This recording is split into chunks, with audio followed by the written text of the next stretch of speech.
지난 목요일 저는 경상도 김천에서 모임이 있었습니다.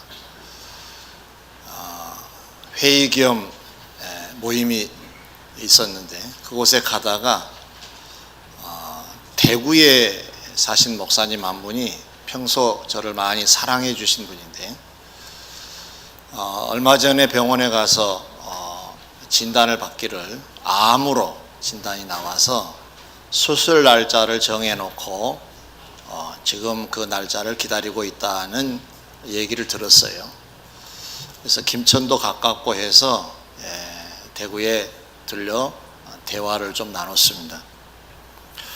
대화 중에 이런 말씀을 제가 듣게 됐어요. 몸에 이상이 얼마 전부터 있었는데 그냥 괜찮겠지 하다가 제가 사실 병을 키웠다고 후회한다고 그런 말씀을 들었습니다. 몸에 나타나는 증상이 조금씩 커졌는데도 괜찮겠지 하고 소화제를 좀 먹고 진통제를 좀 먹고 그러다가 결국은 암으로 이렇게 성장을 해버렸고 수술을 할 수밖에 없는 그런 상태까지 와버렸다고 후회하는 모습을 보면서 많은 생각을 해봤습니다. 후회할 수 있는 날은 뭔가 망설임이 계속되다가 보면 후회할 수도 있겠구나. 오늘 본문에 보면 무화과나무에 대한 비유가 나옵니다. 비유예요, 비유. 포도원에 무화과나무를 심었다. 잠시 후에 풀어드리겠습니다만은 이걸 의인법으로 바꿔서 말하면 사람이니까 비유 속에서 무화과나무가 열매를 맺지 못해서 찍어버릴 위기에 놓이게 된 겁니다. 그 의인법으로 해서 이렇게 표현해 볼 수 있겠죠. 무화과나무가 조금 있다가 열매를 낼게요. 조금 있다가 행할게요. 조금 있다가 당신이 원하는 걸 해드릴게요. 그러다가 찍히는 위기에 놓이게 된 것 아닌가 하는 생각을 해봤어요. 만약에 이것이 계속되면 주인으로부터 찍어라. 그러면 이제 죽는 거죠. 그 상태가 올 것이다라고 하는 말씀을 이 본문에서 하고 있습니다. 그래서 우리가 반드시 해야 할 것들 혹시 시기를 놓치고 있지 않을까? 한없이 우리를 기다려주지 않을 세월을 지금 살아가고 있는데 마치 그 목사님처럼 암으로 지금 우리의 작은 어떤 것들을 키우고 있지는 않을까? 위기를 스스로 만들고 있지 않을까라고 하는 조심스러운 생각이 들어서 이제는 머뭇거리지 않아야 되지 않을까 하는 생각에서 제목을 다 같이 이제는 머뭇거리지 말라. 주의 음성으로 제목을 정했어요. 주의 음성으로 받으시기를 권면합니다.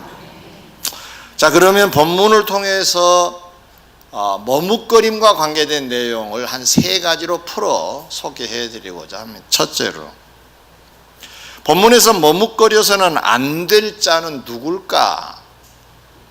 비유라 그랬죠. 무화과나무를 포도원에 심었다라고 했습니다. 당시 이스라엘은 무화과나무가 흔한 과실수였습니다. 근데 그 흔한 나무 울타리처럼 집집마다 있을 만큼 싸구려 나무를 포도원 지기가 있는 포도원 농장에 심었다는 겁니다. 역사적으로 말하면 애굽에 있는 이스라엘 사람들을 뽑아서 가나안이라고 하는 땅에 심는 이스라엘 사람들을 출애굽시켜서 가나안 땅에 살게 하신 그 내용을 설명한 내용입니다. 의미로 설명을 하면 특별하지도 않는 이스라엘 사람들을 하나님의 종들의 관리를 받게 될 가나안 땅에 옮기셨다는 얘기예요. 그런데 하나님이 기대하신 열매는 맺지 못하고 자꾸 머뭇거리고 있어서 주님의 이러한 말씀을 듣게 됐던 것입니다. 곧 1차적으로는 가나안 땅에 살고 있는 이스라엘 사람들이 머뭇거리고 있는 사람들이라고 말할 수 있습니다. 영적으로 말하면, 이 시대로 말하면 머뭇거리고 있는 사람들은 누군가? 세상 사람들과 다르지 않는 보통 사람들인 저나 여러분, 그렇게 표현해서 죄송합니다마는 사실 비슷비슷하지 않나요? 우리들을 성령의 역사와 주의 종들의 목양을 받게 되는 교회라고 하는 곳으로, 이스라엘 사람들로 말하면 가나안 땅과 같은 곳으로 우리를 지금 이렇게 뽑아 옮겨 놓으시지 않았느냐 그 말이에요. 세상에 있는 우리를 뽑아서 가나안 땅과 같은 교회에 우리를 심어 놓으신 하나님, 왜 그러실까요? 뭔가를 바라셔서 그러신 거거든. 농장 지기를 붙여주시면서까지 뭔가를 기다려내. 그 뭔가가 무화과의 입장에서는 열매이죠. 우리들에게도 뭔가를 원하신다는 얘기입니다. 그런데 그 뭔가를 이루어드리지 못하고 있다면 우리도 이 제목처럼 머뭇거리고 있다, 그렇게 말씀드릴 수 있겠죠. 그러면 머뭇거리는 사람들이 누구냐? 1차적으로는 이스라엘 사람들이었고, 당시에 영적으로 말하면 이 시대에 저와 여러분들 아닌가 하는 생각이 들어집니다. 사랑하는 성도 여러분, 말씀 앞에 머뭇거리고 기웃거리며 사는 자가 우리 자신이라고 한다면 좀 더 오늘 설교의 귀를 기울이실 필요가 있습니다. 두 번째로, 머뭇거려서는 안 되는 이유가 그러면 뭘까? 조금 더 깊이 오늘 본문에서 찾아보도록 하겠습니다.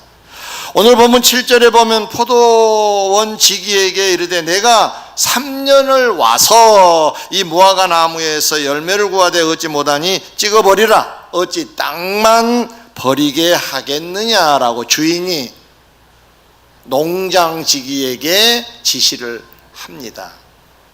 여기 3년을 왔다고 했는데 3년 차 왔다는 얘기가 아니라 매년 왔다는 얘기입니다. 그 기간이 3년이나 되었다. 그러므로 머뭇거리고 망설여서 행함 없는 신앙이 되어서는 안 되는 이유는 늘 기대를 걸고 오시는 주님을 실망시키는 내용이 되기 때문에 머뭇거리면 안 된다는 거예요. 머뭇거려서는 안 되는 이유가 슬프게 해드리는 일밖에는 더 되겠느냐. 내가 뽑아서 관리인이 있는 곳까지 인도해서 심어 놨는데 아직도 열매가 없다라고 하면은 마음이 많이 상하시지 않겠냐는 거예요. 그럼 이 말을 역으로 말하면 그러므로 머뭇거려서는 안 되지 않느냐. 기쁘시게 해드려야 되는데 슬프게 해드리면 안 되겠죠.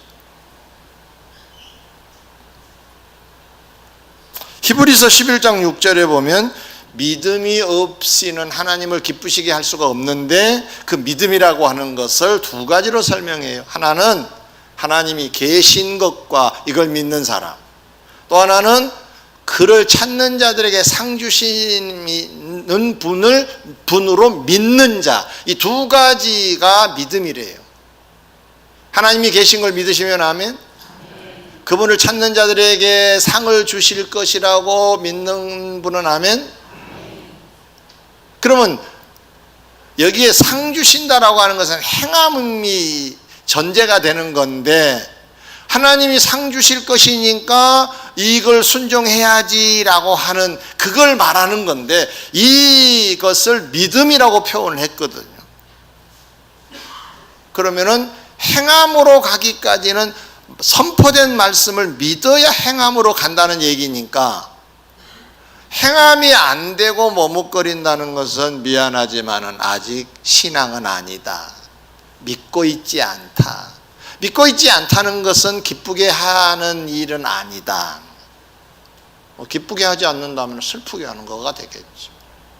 기대를 걸고 올해는 어떤가 왔는데 여전하고, 올해는 어떤가 했는데 여전하고, 올해는 어떤가라고 왔는데도 여전하다면 실망이 크지 않겠느냐.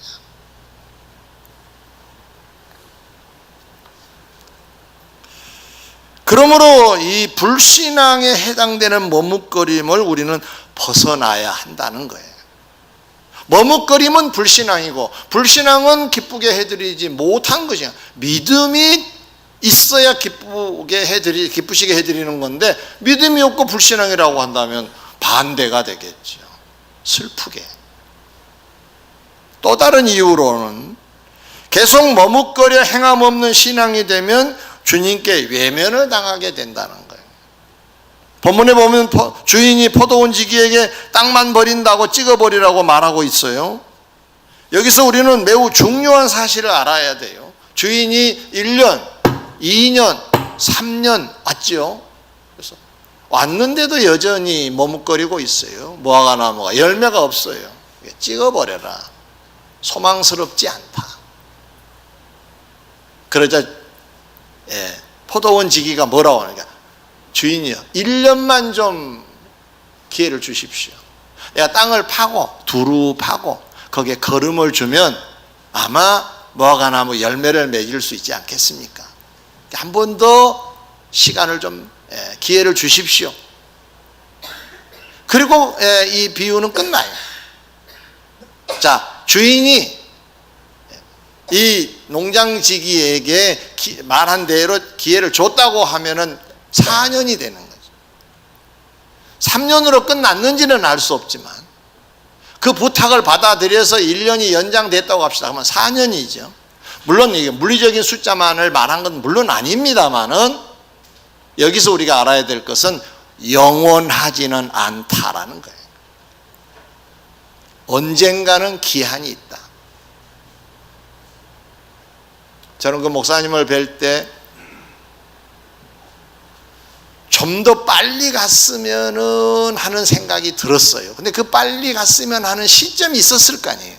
근데 그 시점을 놓치다 보니까 수술할 수밖에 없는, 위험한 수술을 할 수밖에 없는 지경에 온 거잖아요.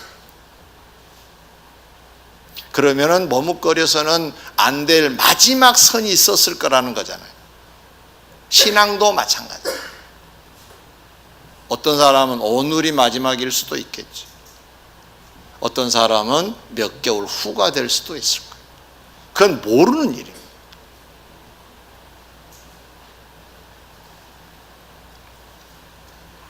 (3년) 플러스 1년 4년이라 하더라도 4년이 지났는데 열매가 없어요. 여전히 머뭇거린다고 한다면 찍어버리라고 명령을 내릴 수밖에 없고 또 찍을 수밖에 없겠죠. 그럼 외면당하는 거죠. 또 한 가지 여기에 중요한 교훈이 있는데, 찍어버리면 어떻게 됩니까? 생명이 차단되는 거잖아요. 끝나는 거예요. 멸망을 말하는. 주님이 우리에게 열매가 맺혀지기를 기다리시는데 한없이 기다리신 건 아니다. 때가 있더라. 그 메시지를 지금 주시는 거죠. 그런데 계속 머무르면, 주님이 기대하신 어떤 선을 넘어서 버리면은 찍히는 결과가 오는데 이것은 멸망이다는 거죠. 주님이 공갈하시겠어요? 협박하신 건 아니죠. 한번 이 말씀으로 우리 자신을 조명해 볼 필요가 있습니다. 사랑하는 성도 여러분, 우리를 교회에 세우신 주님은 우리가 뭔가 행하기를 바라시겠지요. 그 뭔가를 지금 우리가 착실히 잘하고 있는가 또 돌아볼 필요가 있습니다. 만약에 계속 머뭇거리는 자리에만 있다고 한다면 그건 다음에, 그건 다음에, 그건 다음에 하다가 그날이 이미 이르러 버리면은 위험하지 않냐는 거죠.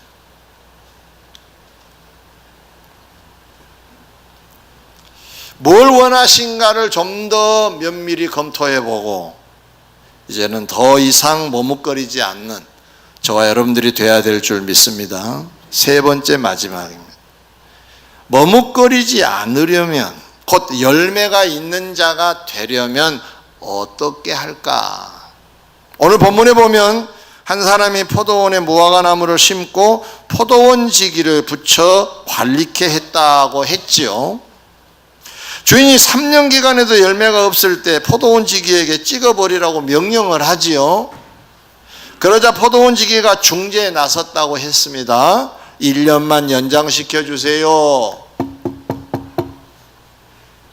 그러면서 이 포도원지기가 하는 말이 주위에, 나무 주위를 두루 파가지고 거름을 주겠습니다. 제가 1년 동안에 그거 해보겠습니다. 그게 무슨 얘기인가요? 열매가 맺힐 수 있게끔 환경을 만들겠습니다. 그런 얘기죠. 이건 비유라 그랬죠. 포도원지기는 교회에 있는 주의 종들이라 그랬어요. 성령의 역사하심이라고도 말할 수가 있죠. 주의 종은 주인의 뜻을 받들어 잘 양육되게 해야 될 책임이 있어요. 그러면 두루 파고 거름을 주는 게, 그러면은 이 교회라고 하는 이 공동체 속에 주의 종들이 하고 있는 일이 어떤 것인가? 성도의 신앙이 좋은 신앙이 되도록 하나님의 말씀의 걸음을 계속 주라는 거예요. 신앙생활을 잘할 수 있도록 그런 환경을 만들어 주라는 거예요. 말씀을 가르치고 기도해주고 또 말씀을 선포하고 이렇게 계속 하게 되면 종들의 의무는 다 끝나는데 이제는 그걸 받아들이는 여러분의 입장에서는 어찌해야 되겠습니까? 잘 섭취해야 되겠죠. 나무로 비유가 됐으니까 나무 쪽으로 가서 설명을 해보면 나무가 들어오는 거름을 잘 소화해서 받아들였다고 합시다. 그러면 나무라고 하는 것은 그렇게 영양분이 충분하고 환경이 조성이 되면 열매는 나오게 되어 있습니다. 하나님의 말씀을 잘 섭취를 하고 아멘 아멘 하고 믿다 보면 나도 모르게 뭔가 열매가 나도 모르게 맺혀져 있는 우리들의 현실을 발견할 수 있을 것이다. 그러면 섭취를 안 하면, 하나님의 말씀을 말씀으로 받아들이지 못하면 열매라고 하는 신앙의 행위라고 하는 건 뒤따를 수가 없는 거예요.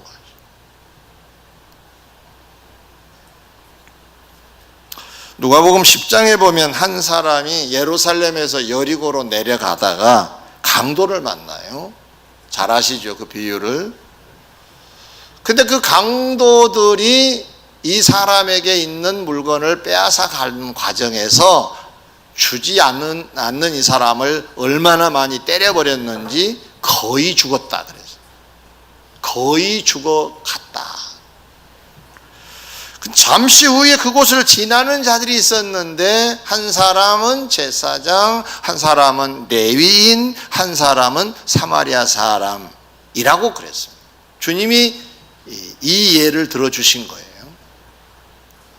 근데 제사장과 레위인은 그 사람을 보고 피하여 지나갔다고 했어요. 근데 사마리아 사람은 보고 불쌍히 여겨 가서 도와주고 그 사람을 태워다가 주막에 데려다 주는 일까지 하게 되었다라고 주님이 말씀하시면서 이 셋 중에 누가 좋은 이웃이냐라는 질문을 하세요. 사마리아 사람이겠죠. 자, 이 대목에서 우리가 좀 오늘 주제로 좀 적용을 해보면 제사장과 레위인은 성전에서 일하는 사람들입니다. 요즘 뭐 현대적으로 말하면 목사, 장로, 권사 뭐 이런 소위 교회 생활을 많이 중심에서 하고 있는 사람들을 말해요. 지도자들. 그러면 이제 오늘 처음으로 오는 성도하고 뭐 수년간 다니면서 하나님 말씀을 듣는 사람, 성경을 보는 사람하고 비교를 해보면 성경의 지식은 누가 더 많겠어요? 오래된 중직자들이 성경의 지식은 더 많겠지요. 이건 하지 마라, 이건 하라라고 하는 걸 잘 알고 있다 그 말이죠. 제사장, 레위인, 성전에서 하나님의 성전에서 하나님을 섬기는 자들이기에 율법을 다 접하는 사람, 그걸 모르면 섬길 수가 없으니까 하나님의 말씀을 잘 아는 사람들이에요. 그러면 불쌍한 사람을 보면 어떻게 해야 될 것인가도 왜 없겠어요? 답이 도와주라는 하나님의 뜻이 성경에 있지요. 그런데 이 사람들이 빠져나갈 구멍이 하나 있었어요. 그게 뭐냐면 성전에서 일하는 사람들은 시체를 만지면 안 돼요. 그러면 부정하다 그래가지고 적당한 한 일주일 정도의 시간이 지나야 거룩한 몸이 되어서 성전에서 가서 봉사할 수가 있어요. 그러니까 저 사람을 만지면 나는 일도 못해, 일하러 가야 돼 하고 피할 수도 있었겠죠. 그러나 아직 죽은 사람은 아니에요. 그럼 이 말을 좀 다른 말로 말하면 갈등의 구조는 있었을 것이다. 사랑을 하라, 도와주라는 말씀이 생각이 났을 것이고, 한편으로는 부정하면 제사를 못 드려라고 하는 말씀이 생각이 났을 거예요. 이 만약에 가서 접하게 되면은 내가 부정해져서 하나님께 제사 드리는 것을 못할 수 있기 때문에 라는 갈등. 여러분 어떻습니까? 우리가 이웃을 사랑합시다 라고 한다면 그게 사랑이 쉽게 되지 않아요. 생각이 많아요. 참 갈등이 생기는 구조가 우리에게 있어요. 그러면은 할까 말까가 당연히 우리 현실이 되겠죠. 그럼 그게 이제 머뭇거리는 거잖아요. 망설이는 거. 제가 생각해 볼 때 오늘 이 10장에 소개된 이 제사장과 레위인들은 하나님 말씀이 왜 생각이 안 났겠어요? 사람은 순간 해야 될까 말아야 될까 생각이 들거든요. 그런데 고민 좀 조금 하다가 우리가 생각할 때는 그냥 보고 피하여 지나갔으니까 아무 생각 없이 그냥 확 가버렸구나 이렇게 생각하는데 순간 생각이 많이 떠올랐을 거예요. 여러분 그러지 않나요?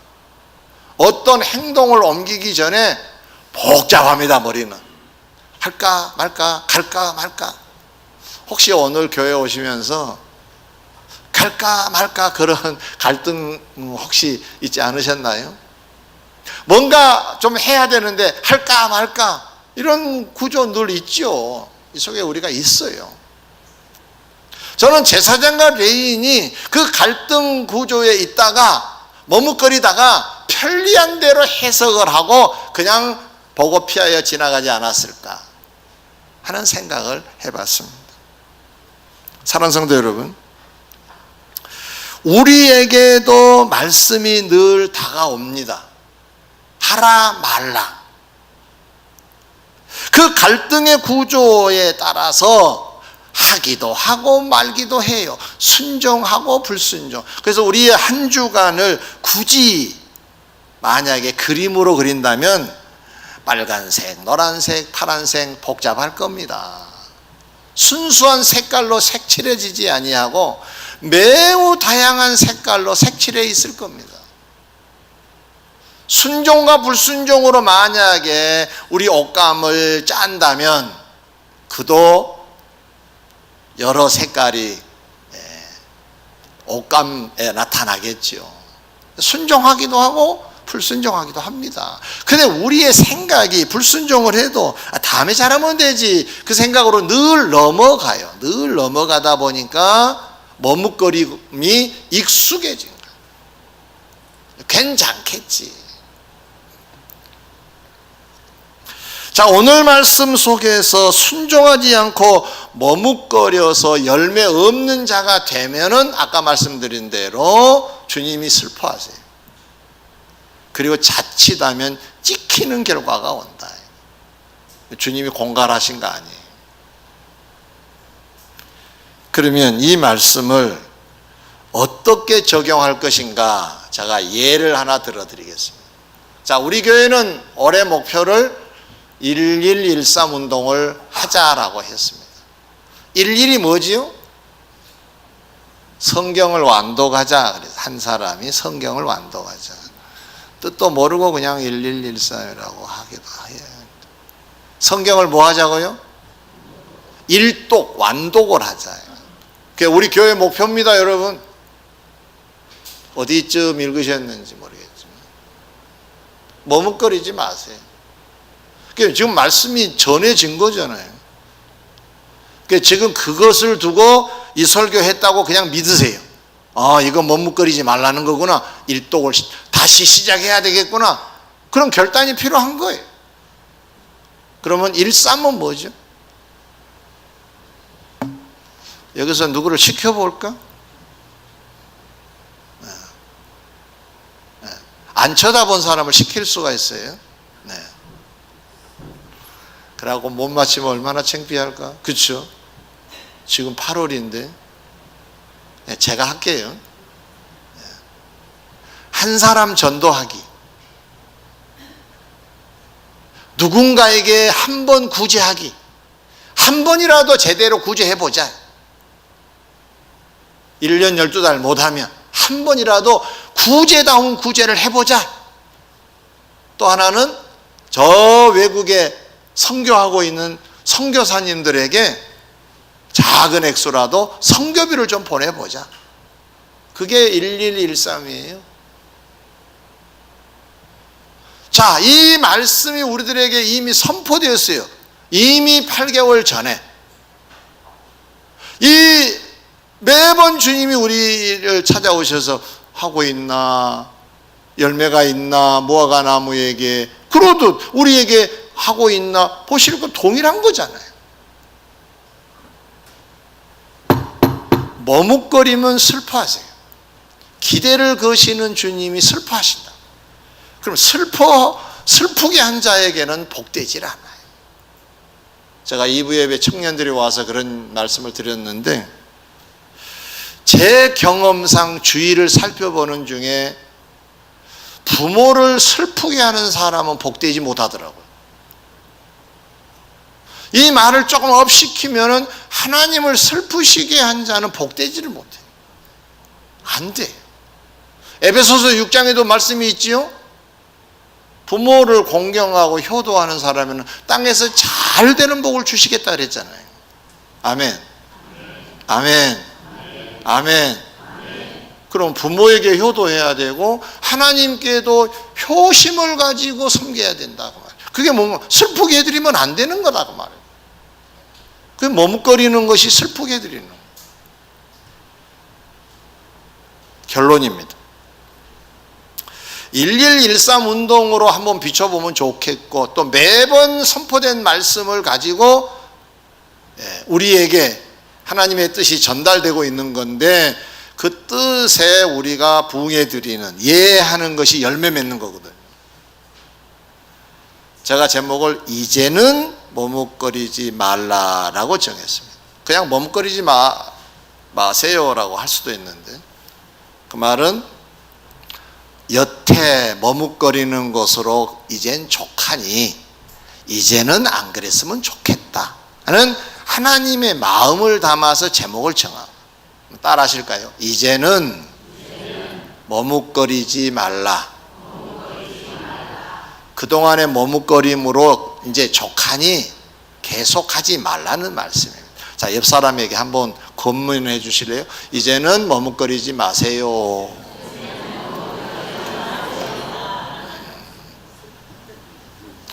다 같이 알겠습니다. 진짜로 알겠습니다 하신 분만 알겠습니다. 네, 머뭇거리지 마세요. 기도하겠습니다.